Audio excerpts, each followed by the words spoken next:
Adelante. Yo necesito saber otra vez, a ver si me sonaba algo más, pero me sigue sonando Conchi. ¿Sabéis decirme de qué va? Supongo que la del gorro es la persona que se pilota, ¿no? ¿Cómo? Sí, perdón. Que sí, que me pilota, claro, porque no tengo sin ese. Sí, sí. ¿Me podéis dar el micrófono al Linkin Park?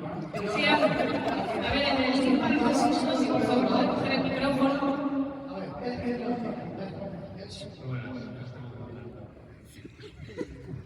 Que nos tiene que matar, creo. ¿Qué has dicho? ¿Qué os tengo que contar? Ah, que con este personaje. El mío se llama Dante, de Devil May Cry, y se dedica a matar demonios también, como mi colega que está aquí sentado. Ah, vale. ¿Y tú un día normal qué haces? En un día normal, pues... Ven a jugar. Jugar aquí al LOL. A LOL. ¿Eres de los que insultan en el chat o eres de los que tiran por antes más? Digamos que he perdido alguna cuenta que otra. El LOL es un videojuego, ¿vale? ¿Y tú vas de tu personaje que se llama cómo era? Dante. Dante. Vale, Dante y Dante. Vale, vamos a pasar a la lista de la gente que va a participar en la mesa redonda. Si te parece. Sí, ¿qué hacemos? ¿Los vamos llamando ya y que se sienten o...? Si te parece, los vas llamando tú, porque como son nombres fáciles. Sin gafas. Corbus. Corbus, por favor, un aplauso para él que suba. Corbus, vamos a dar un fuerte aplauso. Siguiente. Es un pedazo. ¿Y Sasha Weiss está? Un fuerte aplauso para ella también.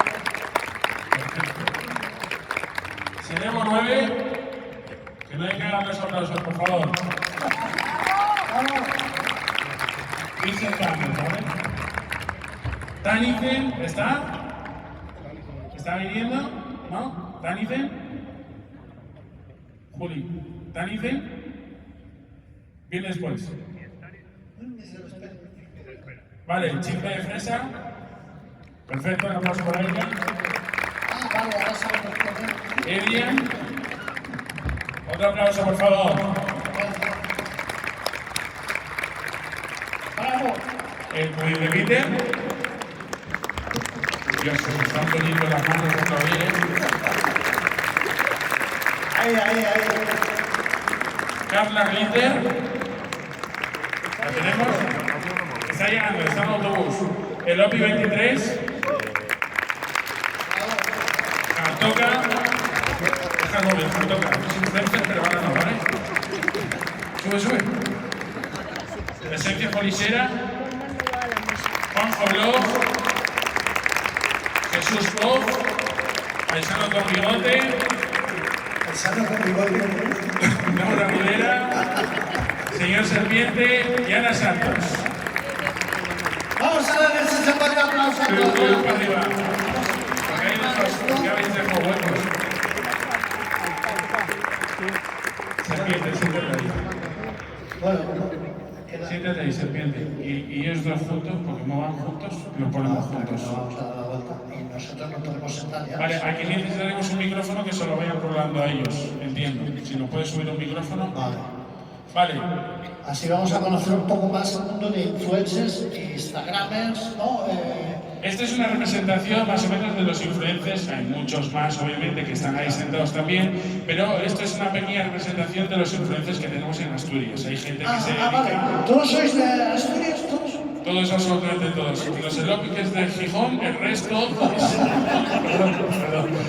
Todos crean contenido de comida, de cultura, de inteligencia artificial, de retos de lifestyle, de comida, de dietas. Hay gente que ha escrito libros, hay gente que ha salido en la tele, hay gente que tiene una trayectoria trayectoria muy larga y entonces a nosotros nos toca ahora mismo moderar este elenco de creadores de contenido Bueno, me ayudarás tú que yo no tengo ni idea. y hacerle una serie de preguntas. Bueno. Tú, por ejemplo, como persona totalmente externa a lo que es la creación de contenido, Claro, yo ya si de entrada- estuviese sentado ahí, ¿qué es lo primero que le preguntarías a un creador de contenido? Bueno, yo es que alucino porque es importante. Lo primero sería, porque no sé pero tenéis más o menos cada uno bastantes seguidores, ¿no? Me imagino Sí. en cada cosa que hacéis y tal.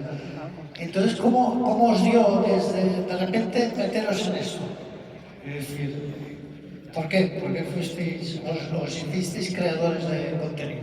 No sé qué, pero me contestas. ¿Quién tiene micrófono? ¿Tú? Tira el micrófono. Se oye, ¿no? Bueno, primero, buenas tardes. Buenas tardes. Buenas tardes. Nada, empezar con la avería de una afición, en este caso pues fue los videojuegos, el FIFA, el videojuego de fútbol, el fútbol en general. ¿Eres un fife? ¿Un qué? ¿Eh? ¿Qué dices? No, nada. No, pues eso, con el fútbol, empezar a crear contenido a través de un videojuego, de compartir los partidos que jugábamos online, porque cuando se hacían aquellos vídeos todavía no existía ni el stream. El internet de casa no te permitía, no tenías la capacidad de hacer live stream, de emitir en directo. Entonces había que grabar los partidos y luego pues o comentándolos o solo el gameplay, ya lo subíamos a internet. O sea que llevas muchos años en esto, ¿no? Sí, ya por lo menos desde el 12 o por ahí, 12 o 13. ¿Y te puedo preguntar cuántos seguidores tienes, más o menos? Pues a ver, en YouTube 120.000 más o menos, en Instagram por ahí también, y luego Twitch otros 30 y pico mil, TikTok otros 30 y pico mil. Es que vas repartiendo, al final va saliendo cada vez. Tú sabes que muchos programas de televisión no tienen esta audiencia hoy en día. Bueno, ya lo que hay. Claro, es que aquí tenemos el contraste de Deltel, que es una persona aparentemente mayor, aunque No, por dentro- aparentemente no. Soy mayor. porque por dentro es muy joven, y él tiene un contraste, porque claro, Deltel está acostumbrado a la tele, está acostumbrado a la televisión, y nosotros venimos de los medios digitales. Antes para poder tener audiencia o poder tener una repercusión o ser algo de influyente en la sociedad, por así decirlo, tenías que salir en la televisión. Hoy en día tú desde tu casa puedes coger el móvil y crear contenido y poder llegar a un montón de audiencia. De hecho, hay veces que hay programas de televisión que tienen menos audiencia, Mucho menos que audiencia. gente, y luego los cancelan. Esto ha cambiado muchísimo, ¿no? Pero vaya para puñaladita ahí, para Caiga quien caiga. Vale. ¿Alguien más quiere participar? Somos un montón. Defensa, tienes el micrófono, ¿quieres participar? Sí. Nada, yo empecé, bueno, por enseñar mi colección de Barbies y luego... Tú empezaste porque tienes una colección de Barbies. ¿Cuántas Barbies tienes? No lo sé, pero bueno, cuando las conté la última vez, como unas 600. 600 Barbies. Y fue hace tiempo ya, o sea que tendré más, pero no sé cuántas. ¿Y para las 600 tienes algún qué? Sí, claro, muchos, pero menos. ¿Y cómo empezó tu afición por coleccionar Barbies? Pues no lo sé, yo tenía 3 o 4 muñecas de mi infancia porque a mí no me gustaban las Barbies cuando era pequeña, me las habían regalado y un día las vi ahí como muy tiradas y las quise poner, peinarlas y ponerles a cada una su ropa y tal y me gustaron y entonces vi que había mucha gente que coleccionaba, que había Barbies de colección y empecé a comprar Barbies y ya está, no sé, y fue imparable. Tu inicio en redes sociales fue a través de una colección que tenías, Sí. creíste que eso podía ser guay y compartir lo demás, empezaste a compartirlo, la gente le empezó a gustar y al final empezaste a crear contenido específico de eso, ¿no? Sí, al principio era solo de eso, pero ahora ya hago de todo y bueno, al final creé una comunidad que pues le gusta lo que yo hago y les da igual ver Barbies que cualquier otra cosa. Bueno, muy bien. ¿Hace Porque cuántos? has ampliado, digamos, a margen de eso. Claro. O sea, me parece... Yo siempre preguntaré, si no te importa, el número de seguidores para hacerme la idea. Vale. Sí, ¿cuántos más o menos? Yo, bueno, donde más tenía, lo que pasa que ahora ya empecé en otras redes, pero era en TikTok, que tengo 850.000. En YouTube creo que tengo 350. En YouTube 350.000 y en Instagram 100, no sé cuántos mil. Ahora tengo un lapsus. Entre todos más de 1 millón de... 58.000 creo. No, 30, no sé. Bueno, eso 100 y pico no mil. importa, pero bueno, es espectacular, ¿no? Espectacular. Vamos a pasar al siguiente para ir hablando todos un poquito de cómo fue vuestro inicio y demás. Isa. Hola. Hola. Hola, buenas tardes. Buenas tardes. Bueno, mi caso es un poquito diferente porque yo empecé cuando no existía esto como profesión. Yo empecé en 2009 y... Tú puedes decir eso de antes todo esto era bravo, ¿sabes? Claro, era todo Prado, no existía Instagram, no os digo más. Y yo empecé, yo era